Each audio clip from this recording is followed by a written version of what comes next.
Il grande cinema italiano, Visconti, De Sica, Fellini, per arrivare a Tornatore, Benigni, Sorrentino, attraversando il passato e proiettandoci in un presente vero e concreto.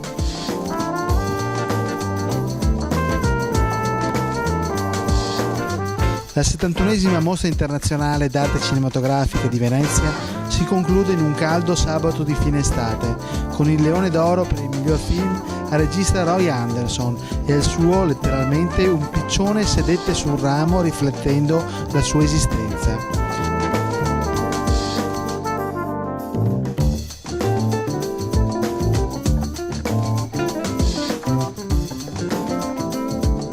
Coppa Volpi ad Alba Rohrwacher e Adam Driver per il film Hungry Hearts di Saverio Costanzo. Ma Alba è stata veramente brava, Alba ha vinto tanti premi, quindi poteva anche, però mi ha veramente sorpreso, mi ha stupito, è stata veramente, ha fatto una performance che non ha mai fatto prima, di intensità, di disperazione, di follia, è una lezione di recitazione ad altissimo livello e anche il ragazzo,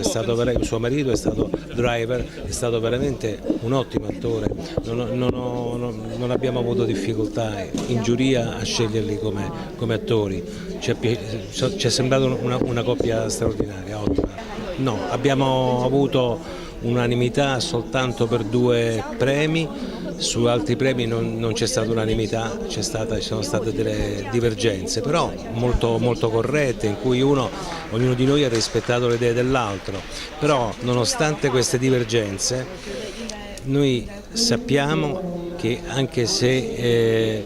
non è un film magari da noi o da un altro sostenuto, non ce l'ha fatta, il risultato delle nostre scelte è di altissima qualità, quindi questa mostra resterà come una mostra certamente di un cinema un po' nordico, ha un'impronta un po' nordica, però questa era la giuria, quindi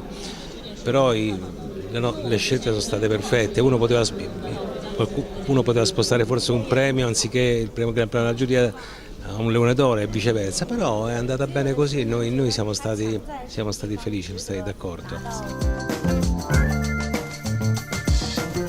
E sulle parole di uno dei protagonisti di questa edizione, il giurato Carlo Verdone, vi salutiamo da un palazzo del cinema ancora illuminato di fronte al mare. Ultime foto ricordo, ultimi tacchi che sfilano per la conclusione di questa emozionante 71esima Mostra Internazionale d'Arte Cinematografica al Lido di Venezia.